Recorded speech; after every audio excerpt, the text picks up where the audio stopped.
In Touch со доктор Чарлс Стенли, споделување на Евангелието низ целиот свет. Во еден момент добив готовина од банката.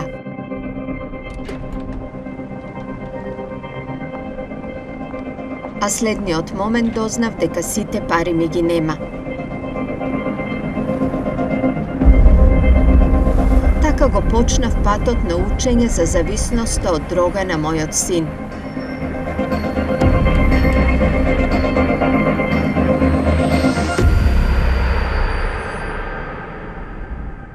Додека растев, мојот живот не беше лесен. Татко ми навредуваше и контролираше. Секој ден беше мачен. Кога син ми се роди, бев решена дека тој нема да мора да помине ни сето тоа страдање. Затоа му дадов се. Мислев дека така го сакам мојот син, но не беше така. Со тек на времето, злоупотребата на дрога го проголта.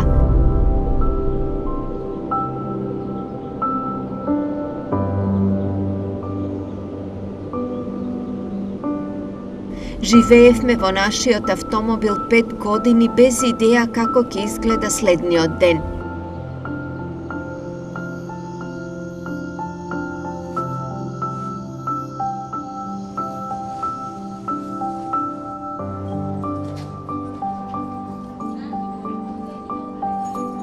Се подпиравме на дарежливоста на другите за да преживееме.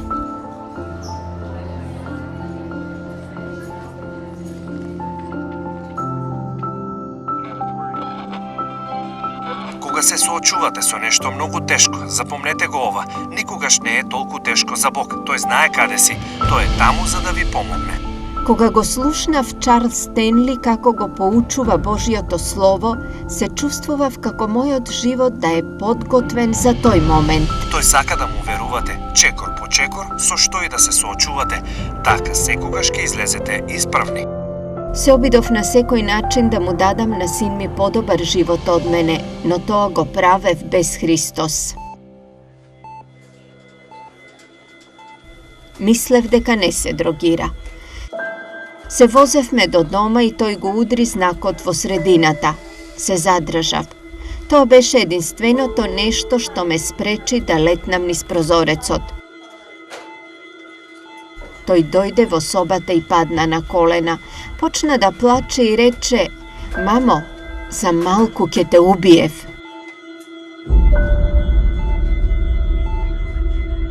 Тоа го промени. Тоа беше неговиот повик за будење.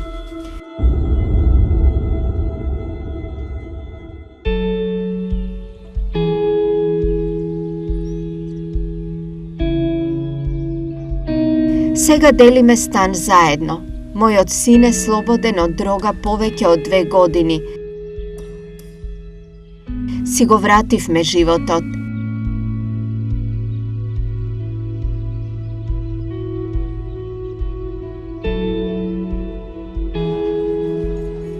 Јас сакам да им помогнам на луѓето како мене, кои имаат потреба. Секогаш ги сакав Исусовите параболи, а блудниот син е мојот син. Ми зеде се што имав и го изгуби. Но кога се врати, сето тоа беше заборавено и простено. Само сакав да се врати. Така Бог ме сака и мене. Ќе го поминам остатокот од моите денови, сакајки го Бог назад.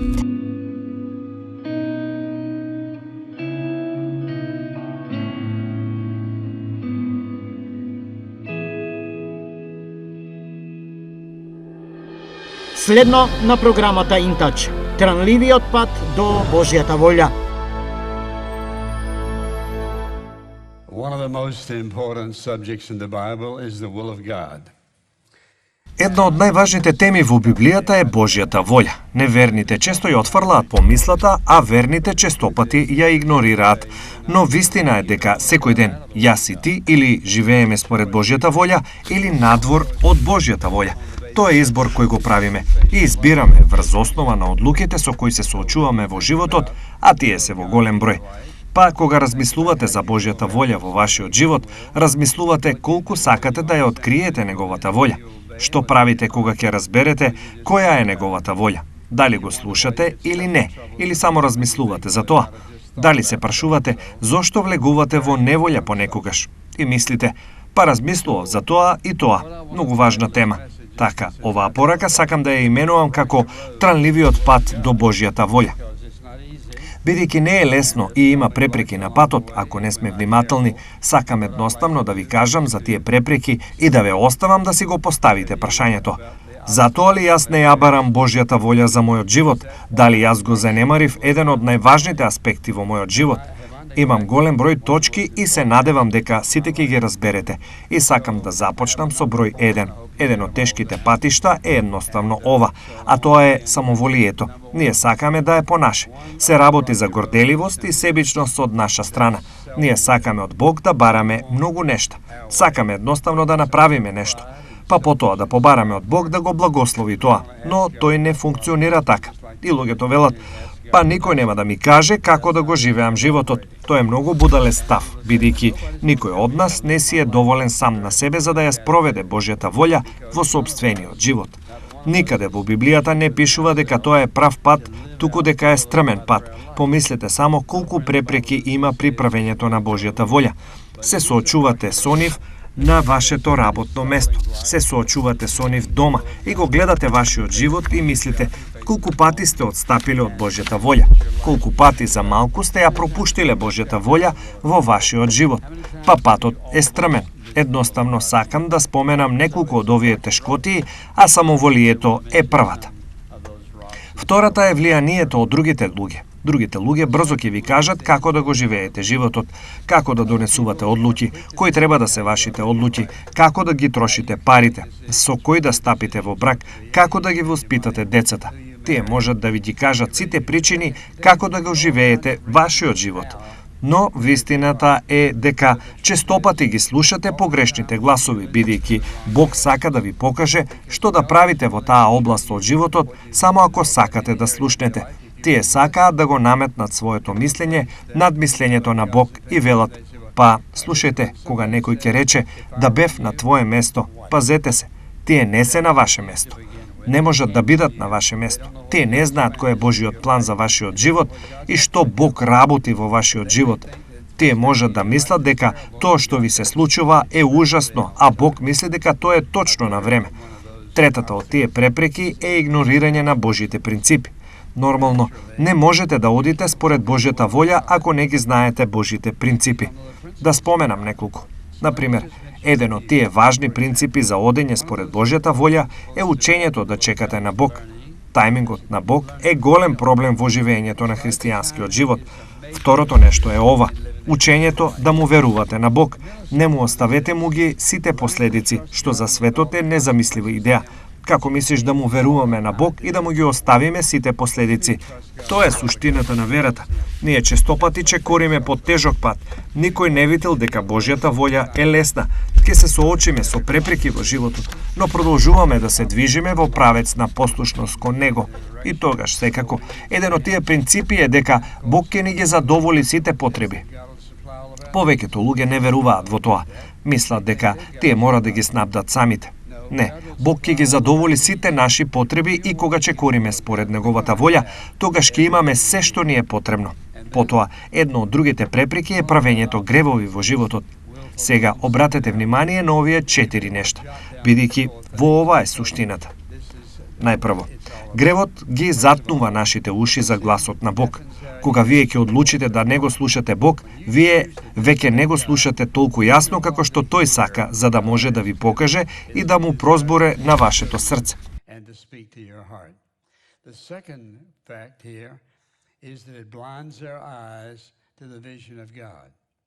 Следен факт е дека не заслепува за Божјата визија. Ние не ја знаеме Божјата волја. Своеволен грев во нашиот живот не заслепува пред Божјата визија за нашиот живот и секако вие нема да сте срекни во животот ако не знаете во кој правец се движите.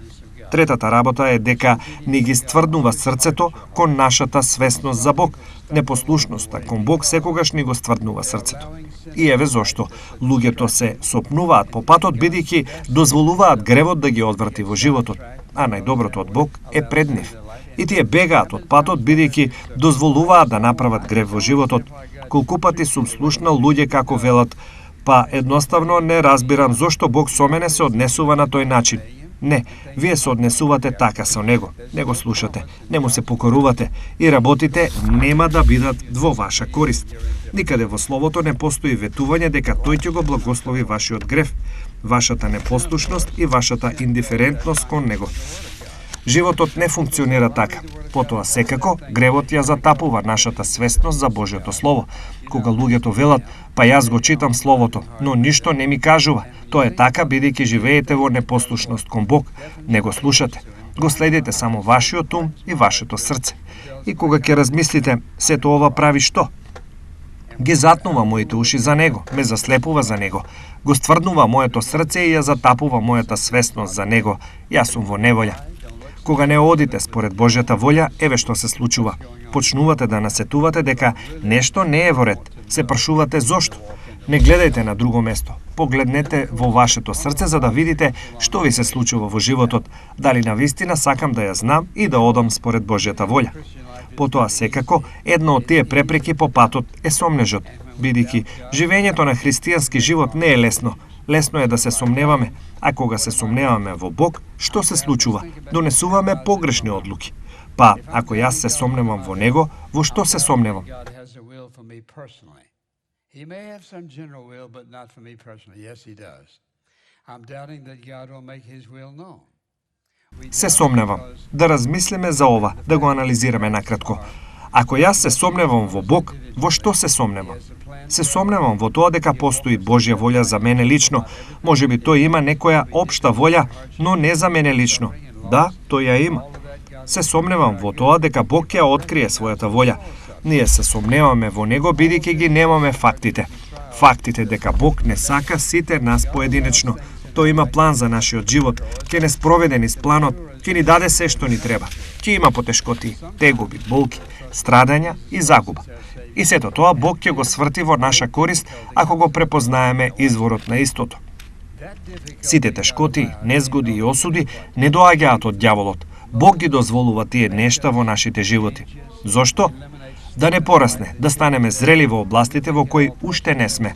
Некогаш луѓето му веруваат на Бог Исус Христос како нивен спасител, но се соочуваат со големи тешкоти во животот. Видете го ова, Бог го дозволува тоа. Зошто? За да не оформи, да не обликува, да не направи, да не промени, да отстрани нешта кои не треба да ги имаме во животот. Сите тоа го сваќаме лично и велиме: Бог не ме сака, не функционира така, бидејќи погледнете што се случува, погледнете го апостол Павле, погледнете ги големите ликови во Библијата, помислете на сите тешкотии кои тие ги поминале, сите нив Бог ги искористил. Зошто? Да ја исполни својата цел, да ги оформи и направи мажите и жените побожни. И запаметете, ова секогаш е целта на Бог. Неговата цел не е да ве задоволи. Неговата цел не е да ни даде се што сакаме. Неговата цел е да не оформи според ликот на Исус Христос. Па кога постои сомнеж, сомнежот секогаш оди во погрешна насока. Поставете си го прашањето: колку што си го знаете животот, дали го живеете во послушност кон Бог? Ја имате работата која тој ви ја дал. Се облекувате како верник, ги трошите вашите пари како верник. Поинаку кажано, вашата цел е да го следите водството на Бог во вашиот живот. Би можеле ли да кажете: колку што си го познавам срцето, јас го живеам мојот живот, верувајќи му на Бог дека ќе ме води низ секој чекор по патот. Тој го сака тоа, го посакува тоа, тој го планирал тоа, а исходот во нашиот живот е резултат од тоа дали го следиме или не. Не е лесно, бидејќи постојат безброј препреки. И тоа го правам, ги набројувам и една од нив е, рековме, чувството на безвредност. Како Гидеон, погледнете го Мојсе. Кога Бог дошол кај Мојсе и тој го слушнал оно што Бог сака да од него да направи, рекол: не јас, не можам да зборувам, не можам да го направам тоа. И се прашувам, колку од Божите слуги отстапиле од Божјата волја рано во животот, велејќи му дека не можат да зборуваат, не можат да пеат, не можат да го направат ова, не можат да го направат она. Нема да успеат во таа работа. Слушајте, не подценувајте го она што тој мисли дека можете да го направите, бидејќи тој е тука да ви помогне да го направите тоа, да ви помогне да станете личност која тој сака да бидете. Така, не донесувајте одлуки врз основа како вие мислите. Донесете одлуки врз основа што Бог ве повикал да правите. Тој ќе го направи она што мисли дека е најдобро за нас. Ќе ни даде се што е потребно за да ја исполниме неговата волја и намера за нашиот живот. Не реков дека патот е лесен. Многу луѓе се враќаат назад, со тоа мислам дека се враќаат повторно во грев. Се враќаат во грев. Не е само враќање, туку и одбирање да донесете одлука да не го правите она од кое Бог ве ослободил, заради тоа што мислите дека не можете да бидете личност каква што тој сака. Никаде во Библијата како негово слово не пишува дека ако едно од неговите деца стори грев, дека е готово. Не. Зошто тој рекол, ако ги исповедаме нашите гревови, тој е верен и праведен да ни ги прости гревовите и не чисти од секаква неправедност. Низ целиот христијански пат ние ќе правиме грешки, а понекогаш ќе грешиме. Бог ни дал сигурност дека тој не отфрла ако не го слушаме, затоа што сме залутале некаде по патот. Ние сме сите силни и другата личност може понекогаш да биде, па така, ние правиме грешки, бираме да не го послушаме Бог. You can't sin so badly God won't retrieve you. But you can sin so bad you'll wish you hadn't.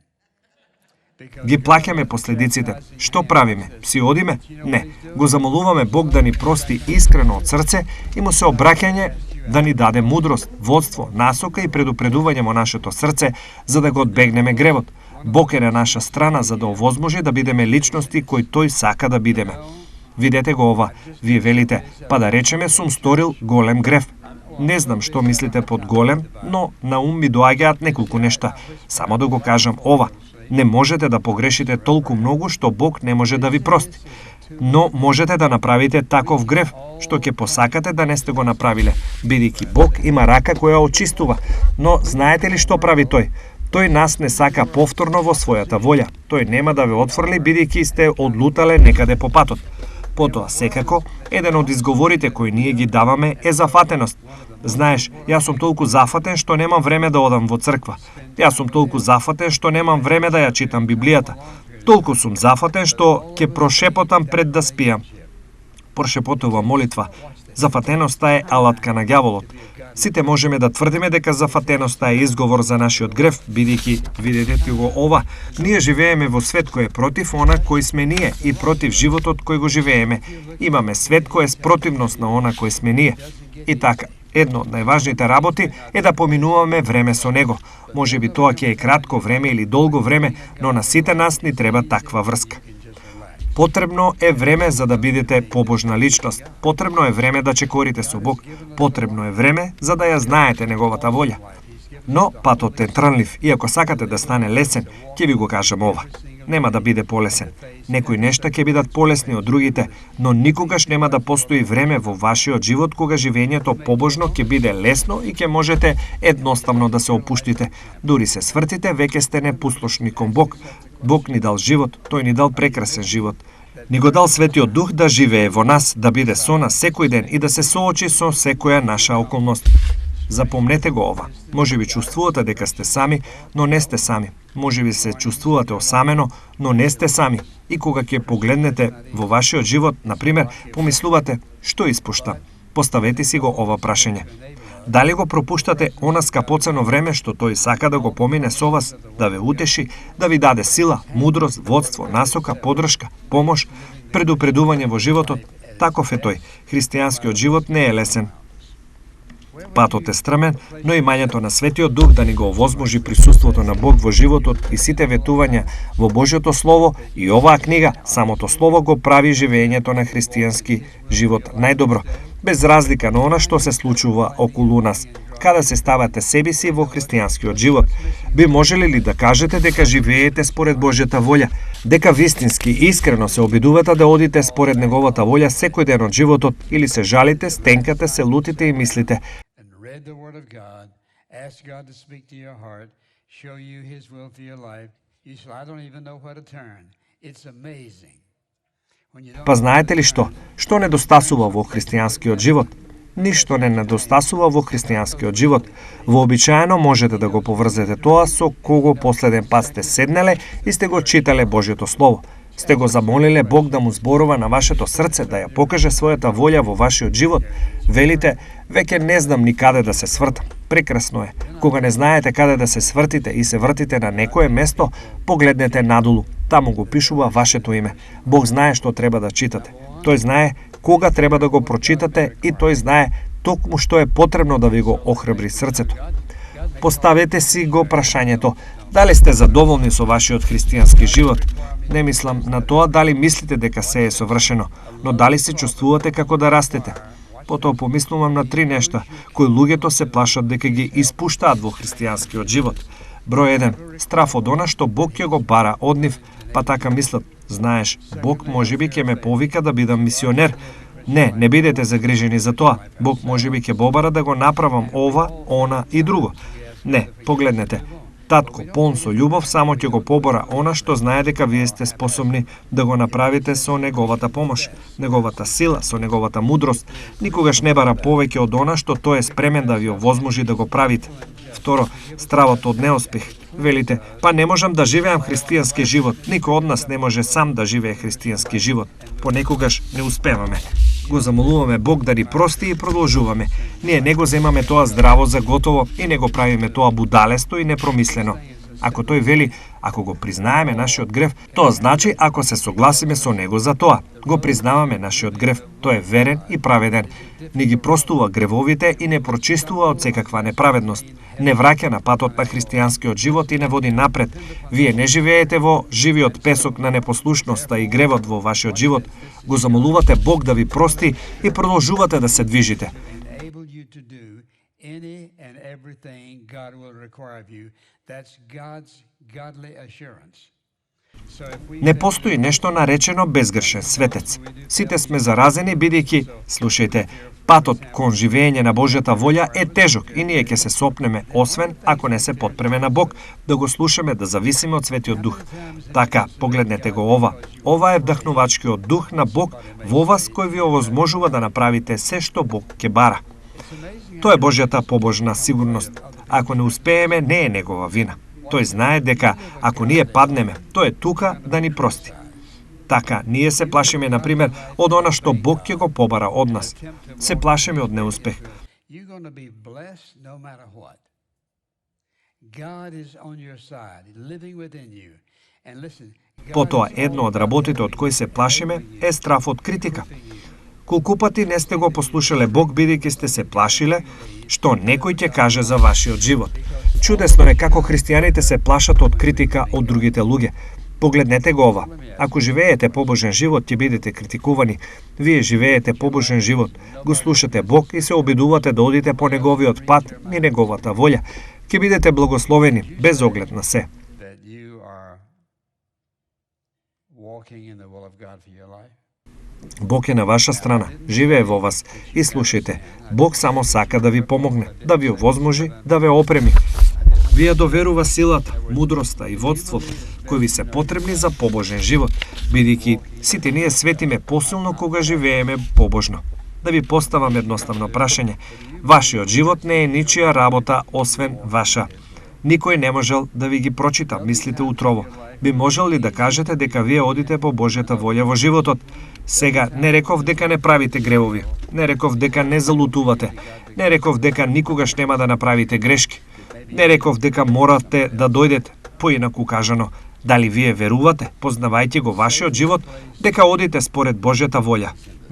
Не минатото, не она што ќе го направите, но дали со сето свое знаење верувате дека одите според неговата волја? Ќе има моменти во животот кога послушноста ќе биде полесна од другите моменти. Во некои моменти ќе ви биде многу тешко да бидете послушни кон Бог поради околностите во кои се наоѓате, кои можеби не ги создадоте. Некој друг ги создал. Најбезбедното место да се биде е во центарот на Божјата волја. Никој не може да ве стави таму, освен вие. Велите, како да стигнем таму? го замолувате Бог да ви прости за гревовите и му велите со сето свое срце: Господе, сакам ти да ми го чуваш животот, да ме водиш низ животот, да ми го покажеш патот. И Господе, со твојата помош, сила и моќта на Светиот Дух ќе дадам се од себе да те следам. Но можете да му ветите дека нема да правите гревови, не можете да му ветите совршенство, не можете да му ветите дека секогаш ќе правите се правилно. Но можете да кажете: Господе, ти го давам мојот живот, ти го посакува моето срце и јас ќе му верувам во Светиот Дух, кој ти го вметна во мене и ми ја вети моќта и силата да ти бидам покорен. Дали тоа е вашата молитва? Татко, ти благодариме за благодатта. Ти благодарам што разбираш кои сме, каде сме, зошто сме овде и каде што сме. Ти благодариме за волјата да влезеш во нашите животи во секое време. Прости ни ги гревовите, прочисти не, издигни не и стави не во центарот на твојата волја. Се молам да ти зборуваш на секој од нас утрово и се молам дека оној кој е овде денес и не знае ништо за твојата волја, кој нити помислил дека ти имаш некаков личен интерес за неговиот живот, дека ќе ти го предаде својот живот денес, ти благодариме што не сакаш, татко. Ти благодариме што никогаш не се откажуваш од нас. И ти благодариме што во самиот момент на преминување од овој живот во наредниот, ти ќе бидеш таму, бидејќи ти рече: јас никогаш нема да те напуштам нити заборавам. Ние ова утро велиме алелуја во името на Исус. Амин. Ако сте биле благословени од денешната програма, ве молам посетете не на веб страната www.intouch.org. InTouch, водејќи ги луѓето низ светот во поголемо заедништво со Исус Христос и се јакнувајќи ја локалната црква. Оваа програма е спонсорирана преку службите InTouch и е овозможена преку Божјата благодат и вашите верни молитви и дарови.